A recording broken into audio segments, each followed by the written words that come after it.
Welcome to my channel. अब तो पढ़ लो। कैसे हैं आप सभी? आशा करती हूँ सभी स्वस्थ होंगे, मस्त होंगे और आराम से अपनी छुट्टियों का एंजॉयमेंट कर रहे होंगे। कर रहे हैं ना, क्योंकि अभी हमारा समर वेकेशन चल रहा है। बट समर वेकेशन में हमें भूलना नहीं कि हमें पढ़ाई भी करनी है, क्योंकि हमें हमारा भी मैम ने स्कूल में आपको फाइल भी दिया होगा, फाइल का काम दिया होगा, वेकेशन वर्क होमवर्क दिया होगा, तो आप उसको करते रहिए। चलिए हमारा टॉपिक को स्टार्ट करते हैं। हमारे नेक्स्ट टॉपिक को हमारी नेक्स्ट क्लास की तरफ पढ़ चलते हुए हमने बेसिक अकाउंटिंग टर्म्स स्टार्ट किया था। उसमें हमने क्या क्या पढ़ लिया? रिसिप्ट्स पढ़ ली, एक्सपेंडिचर पढ़ लिया, एक्सपेंसेस पढ़ लिए। ठीक है, आज हम पढ़ेंगे परचेस। परचेस क्या होता है? देखो, एक वर्ड है परचेस, PURCHAS। परचेस, परचेस का मतलब होता है खरीदना। अब आप कहोगे मैम बाय का मतलब भी खरीदना होता है। यस, बाय का मतलब भी खरीदना होता है, बट परचेस क्या होता है? खरीदना। हम जो कॉमर्स की लैंग्वेज में परचेस का मतलब करते हैं खरीदना। ठीक है, परचेस का मतलब खरीदने से मतलब क्या होता है?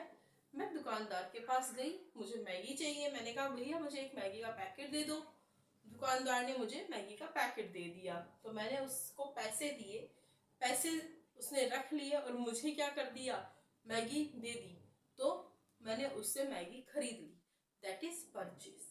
ठीक है, ज्यादा वो नहीं है। परचेस बहुत ही इजी चीज होती है कि परचेस का मतलब होता है खरीदना, बस पॉकेट में पैसा होना चाहिए। देखो, the term purchase is used only for the purpose of goods in which the business deals. Goods का मीनिंग क्या होता है? मैंने आपको बताया होगा, नहीं बता तो बता देते। गुड्स का मीनिंग होता है माल। माल का मतलब वस्तुएं। भाई मैगी एक वस्तु ही तो है, मैं खरीदने गई हूँ, मुझे पैसे के बदले में वो चीज मिलना, मतलब पैसे के बदले में कोई चीज खरीदना, कोई चीज लेना, दैट इज परचेज। ठीक है, goods. In case of manufacturing concern, goods means acquiring of raw material for the purchase of conversion into finished product and their sale. कहने का मीन्स ये है कि परचेज कैसा होता है? रॉ मटेरियल में भी होता है, कच्चे माल का भी परचेज किया जाता है। तो हम परचेज मैगी, मैंने अभी शॉपकीपर से सिर्फ 10 रुपए का मैगी का पैकेट मांगा है, तो रॉ मटेरियल ही है। घर जाऊंगी, उसको कुक करूंगी, तो वो क्या होगा? खाने लायक मटेरियल बनेगा ना। तो ऐसे ही क्या होता है जब हमें फिनिश्ड गुड्स का, यहाँ पे यही बोला गया है, आप किसी कच्चे माल को खरीदते हो या किसी पके पकाए हुए माल को खरीदते हो, दैट इज परचेज। बट उसके बदले में आपको क्या देना होता है? पैसे देने होते हैं। अब समझ में आ गया? सामान खरीदा, पैसे दिए, सामान खरीदा। बट अब मैगी क्या निकली? मैं घर जाके मैंने देखा मैगी में तो कीड़े भरे हुए। ठीक है, फिर मैंने घर जाके देखा कि अरे मैगी में तो ये एक्सपायरी डेट लिखी हुई। क्या लिखा हुआ है? एक्सपायरी डेट लिखी हुई है 2024 उसकी। अब हमारा साल चल रहा है और वो तो 2023 के दिसंबर में ही खत्म हो गई है मैगी की डेट। तो अब मैं क्या करूंगी? वापस जाऊंगी, उसको उसका बेचा हुआ सामान वापस कर दूंगी। मतलब बेचा हुआ से मतलब नहीं, मैंने जो खरीदा हुआ माल है ना, मैंने खरीदा हुआ माल वापस कर दिया, दैट इज परचेज रिटर्न। क्या होता है परचेज रिटर्न? खरीदा हुआ माल वापस करना या खरीदा हुआ माल वापस आ जाना, दैट इज परचेज रिटर्न। ठीक है, परचेज रिटर्न को देखो, हम देखते हैं। Purchase return, when purchased goods are returned to the supplier, these are known as purchase returns। इसको क्या कहते हैं? परचेज रिटर्न कहते हैं। such returns are also termed as returns outwards।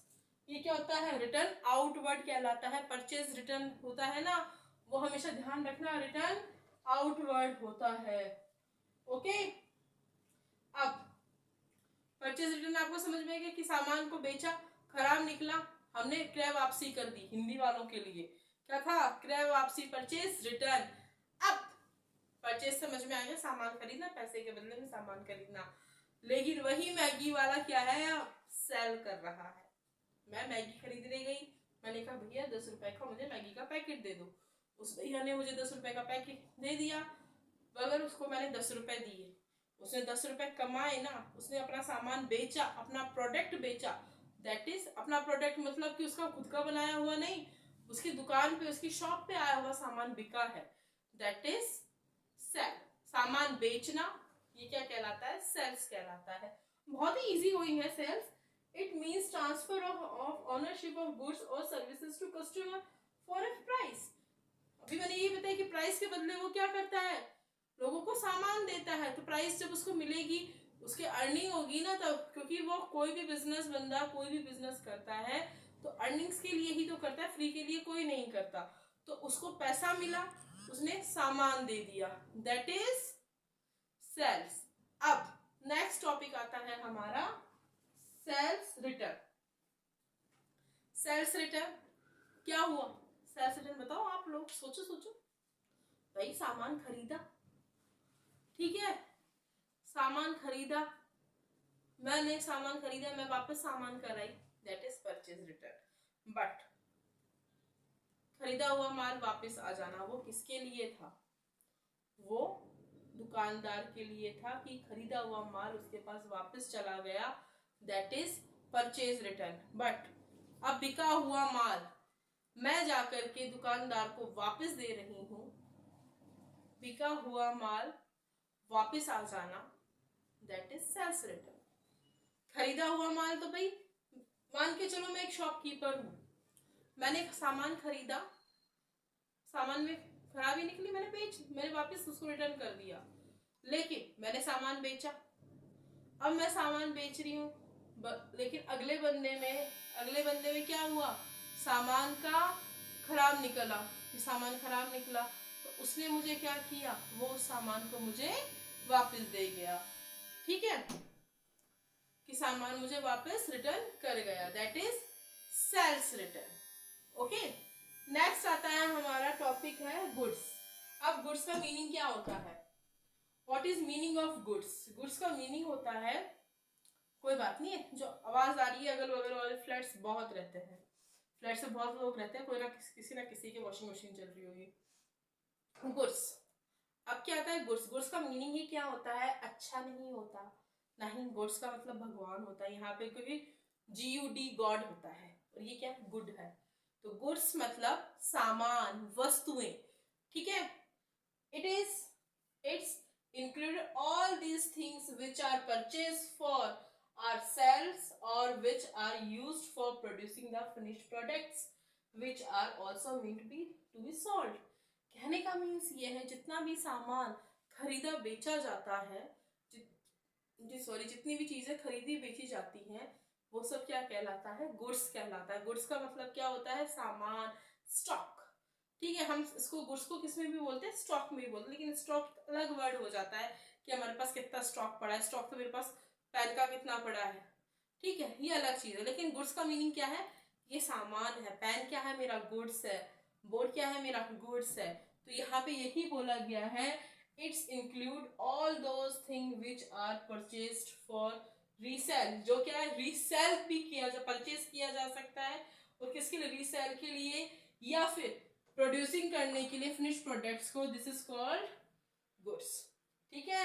जिसमें बेचा जा सकता है, खरीदा जा सकता है, जिसको वापस खरीदा जा सकता है, वापस बेचा जा सकता है, दैट इज गुड्स। ये हमने समझ लिया। अब आगे देखते हैं स्टॉक, कि स्टॉक क्या होता है। स्टॉक का मतलब क्या होता है? कि स्टॉक में होता है कि एक साथ कितना स्टॉक बचा हुआ है। कहते हैं ना, बुक्स का भी ये कहते हैं, अभी स्कूल्स वालों ने आप लोगों को बुक्स प्रोवाइड करवाई होंगी, तो उन्होंने देखा होगा ना कितना स्टॉक बचा हुआ है, और न्यू एडमिशन आ रहे हैं तो ये भी स्टॉक हमें अवेलेबल करवाना है। स्टॉक का मतलब हमारे पास कितना सामान है, कितना गुड्स है। स्टॉक क्या होता है? देखो, अकाउंट्स की लैंग्वेज में बोले, नॉर्मल लैंग्वेज में बोले, किसी भी भाषा में बोले, स्टॉक का मतलब होता है सामान से। किस सामान से? जो एक बिजनेसमैन अपने पास सेल करने के लिए रखता है ना स्टॉक को। देखो, स्टॉक का मतलब ही ये होता है कि अपने बिजनेस में या किसी कहीं भी, घर में भी कोई सामान रखा रहता है, कोई सामान, कोई चीजें रखी रहती, दैट इज स्टॉक। ये नहीं कि बहुत अलग अलग चीजें स्टॉक कहलाती है, नहीं। अगर मैं ये कहूँ कि ये पेन है, इस पेन के पैकेट्स रखे हैं, तो पैकेट्स क्या है? स्टॉक है। मैं कहूँ बोर्ड के पैकेट्स रखे हैं, बोर्ड के डब्बे रखे हैं, तो दैट इज स्टॉक है। ये नहीं कि एक पेन है, एक बोर्ड है, एक चौक है, एक पेंसिल है, एक बुक है, एक नोटबुक है, ये स्टॉक नहीं कहलाएगा। लेकिन हाँ, इन्हीं की बहुत बहुत सारी चीजें दुकानदार, मतलब कि एक बिजनेसमैन, शॉपकीपर बेचने के लिए, सेल आउट करने के लिए रखता है, दैट इज स्टॉक। स्टॉक देखो, द टर्म स्टॉक इंक्लूड, देखो इसमें स्टॉक में the value of those goods which are purchased, जिसमें परचेज किया जाता है। देखो मैं एक एग्जांपल देती हूँ, मैं एक बड़ा व्यापारी हूँ, है ना, कोई बड़ी बिजनेसमैन हूँ। मैंने क्या किया, मैं लोगों को सामान देती हूँ, होलसेल पे देती हूँ, ठीक है, होलसेल पे देती हूँ। तो मैंने ना लोगों को दिया, तो लोग आते हैं मुझसे खरीद के लेके जाते हैं, जो छोटे मोटे ग्राहक, जो छोटे मोटे दुकानदार हैं, शॉपकीपर्स हैं, ठीक है, वो मुझसे सामान खरीद के लेके जाएंगे। तो उन्होंने क्या किया, उस सामान को अपने पास रखते हैं वापस बेचने के लिए, अपने पास सामान रखते हैं वापस बेचने के लिए। वो मुझसे खरीद के लेके, खरीद करके वो भी तो बेचेंगे, तभी तो पैसे कमाएंगे। मुझसे वो 10,000 का सामान खरीद रहे हैं और वो खुद उससे बढ़कर के ही तो प्रॉफिट कमाएंगे। 10,000 का ही थोड़ा सामान बेच देंगे, नहीं, वो 15,000 का सामान बेचेंगे, 20,000 रुपए में बेचेंगे। बट वो क्या है, अपने बेनिफिट के लिए उस सामान को सेल करेंगे और उससे अर्निंग्स करेंगे। तो देखो यही लिखा हुआ है, the term stock include the value of those goods which are purchased for reselling and which are lying unsold at the end of accounting period। ठीक है, कहने का मीन्स क्या है, मैंने अभी स्टॉक बताया, अब यहाँ क्या बोला गया है कि एक अकाउंटिंग पीरियड में जो सामान होता है बिजनेसमैन के पास, वो सामान को बिजनेसमैन जब बेचता है, दैट इज स्टॉक। ठीक है, अब अकाउंटिंग पीरियड क्या होता है, आप लोग पूछेंगे कि ma'am what is accounting period. देखो एक अकाउंटिंग पीरियड होता है हमारा नॉर्मली 1 अप्रैल से 31 मार्च। क्या होता है ये हमारा फाइनेंशियल ईयर है ना, इसी को हम अकाउंटिंग पीरियड कहते हैं, 1 अप्रैल से 31 मार्च। ठीक है, लेकिन एक बिजनेसमैन ने अपनी शॉप खोली जून में खोली। अब उस जून से उस 31 मार्च तक कितना सामान उसकी शॉप में आया, कितना सेल आउट हुआ, वो सब क्या है, हमें यहाँ मेंशन करना होता है, यही स्टॉक होता है। देखो स्टॉक के 2 टाइप्स होते हैं। पहले तो आपने अकाउंटिंग पीरियड समझ लिया ना कि जिस एक साल 2024 से 25 कब से कब तक, अप्रैल से मार्च तक काउंट होगा अकाउंटिंग पीरियड। ठीक है, अब स्टॉक 2 टाइप्स का हो सकता है, opening stock and closing stock. हाँ, स्टॉक 2 टाइप्स के ही होते हैं, मैं लाइन चलाती हूँ। स्टॉक कैसे होते हैं, 2 टाइप्स के होते हैं। ओपनिंग स्टॉक कौन सा होता है, देखो अकाउंटिंग पीरियड में जब हम सामान एक साथ लेकर आते हैं ना, तो वो सामान जो हमने बेचने के लिए एक साथ रखा है पहली बार में, जिसमें रॉ मटेरियल भी है, वो हमारा ओपनिंग स्टॉक होता है। कब है ओपनिंग स्टॉक हमारा, 1 अप्रैल को ओपनिंग स्टॉक है, मतलब कि ये हमारा माल अभी स्टार्ट करेंगे हम बेचना, ये ओपनिंग स्टॉक। और क्लोजिंग स्टॉक क्या होता है, जो अकाउंटिंग पीरियड के लास्ट आते आते, मतलब कि एक एग्जांपल है, सब्जी वाला है, हम सब्जी में जाते हैं, मंडी में जाते हैं, मंडी में हम क्या देखते हैं, मॉर्निंग में फ्रेश सब्जियां आती हैं। एक वेंडर होता है सब्जी वाला विक्रेता, उसके पास क्या होता है, बहुत सारी सब्जियां होता है ताजी ताजी, और वो खूब सारी है ना, कम से कम 100 किलो सब्जी लेकर आता है।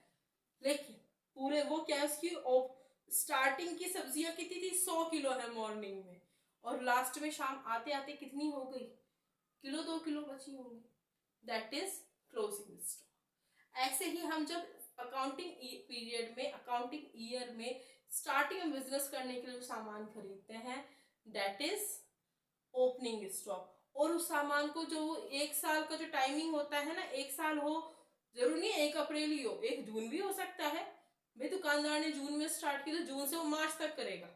ठीक है, तो उसने क्या किया, वो जून से लेकर के जो मार्च तक का जो टाइम पीरियड है ना, आते आते मार्च में वो क्या है, इसका क्लोजिंग स्टॉक। भाई 100 आइटम खरीदे थे उसने, एक जैसे 100 आइटम, 100 बॉक्स खरीदे थे, 100 बॉक्स में से 2 बॉक्स ही बच गए, दैट इज क्लोजिंग स्टॉक। ठीक है, तो ओपनिंग स्टॉक क्या है, जो अकाउंटिंग पीरियड के स्टार्टिंग में किया जाता है, स्टार्टिंग में वो सेल आउट के लिए आता है। क्लोजिंग स्टॉक क्या होता है, जो हमारे अकाउंटिंग पीरियड में सेल आउट होते होते जो बच जाता है सामान, that is closing stock. Opening stock it means the value of goods lying unsold at the beginning of the accounting period. मैंने भी आपको यही बताई, अकाउंटिंग पीरियड के बिगिनिंग में होता है। और closing stock, the terms closing stock means the value of goods lying unsold at the end of the accounting, ये end of the accounting period. अब एक वर्ड आता है इन्वेंट्री। क्या आता है, इन्वेंट्री। आज के मैं होमवर्क के लिए भी आपको दूंगी कि आपको होमवर्क में मुझे बताना है व्हाट इज इन्वेंट्री, डिफरेंस दूंगी, आप लोग खुद कीजिएगा। बट मैं इन्वेंट्री का मतलब बता देती हूँ। स्टॉक तो क्या होता है, व्यापारी ने बिजनेस में सामान बेचने के लिए रखा हुआ, दैट इज स्टॉक। इन्वेंट्री क्या होता है, इन्वेंट्री में वो सामान भी आता है कि जो उसने कच्चा सामान होता है ना, जो रॉ मटेरियल होता है, वो उसने अपने पास रख रखा है कि लोग उसको ले जाकर पकाएंगे फिर खाएंगे, दैट इज इन्वेंट्री। अब देखो इसका एक सिंपल सा मैं एग्जांपल देती हूँ। हम घर बनाते हैं, भाई बिल्डिंग बनाने के लिए हमें किसकी जरूरत होती है, सीमेंट की होती है, ईंट की होती है ना। तो हम इन्वेंट्री वाले के पास गए, अधिकतर नाम इनके ही होते हैं इन्वेंट्री, ठीक है, हम उनके पास गए, उसके पास सामान है, सीमेंट है, बजरी है, ईंट है, ठीक है, आयरन भी है, लोहा वगैरह भी, हम वहां से सामान खरीद के ला रहे हैं, दैट इज रॉ मटेरियल। वो रॉ मटेरियल कच्चा सामान है ना, और बाकी का सामान भी हम खरीद के ला रहे हैं, ट्यूबलाइट वगैरह सब कुछ। तो वो क्या है, दूसरे स्टॉक के साथ हमने इन्वेंट्री मतलब कि रॉ मटेरियल भी खरीदा है, वो व्यापारी अपने सामान के साथ कच्चा सामान भी रखता है, दैट इज इन्वेंट्री। ठीक है, स्टॉक और इन्वेंट्री आपको समझ में आ गया होगा। तो अब जब नेक्स्ट क्लास में मैं यही सोचती हूँ और उम्मीद करती हूँ कि आप लोग मुझे कमेंट्स में स्टॉक और इन्वेंट्री में अंतर, डिफरेंस जरूर बताएंगे। दो दो लाइन बताइए कि स्टॉक और इन्वेंट्री में क्या अंतर है। एक छोटा सा अंतर है, मैं ही बता देती हूँ, वो भी आप लोगों को टेंशन दूर, क्योंकि हमारी नई नई क्लास है अभी।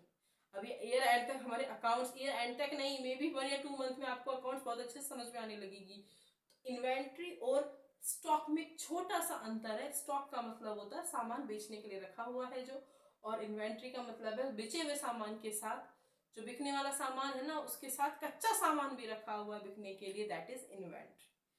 ठीक है, नेक्स्ट क्लास में हम कोशिश करेंगे, कोशिश क्या, उम्मीद है, आशा है, इस चैप्टर को हम कंप्लीट कर देंगे, उसका हमारा फर्स्ट चैप्टर लेंगे हम। ठीक है, क्योंकि स्टार्टिंग के जो 3-4 चैप्टर है वो हमारे थ्योरी के ही हैं, और अब हम जल्दी से जल्दी क्लासेस स्टार्ट भी अच्छे से कर देंगे।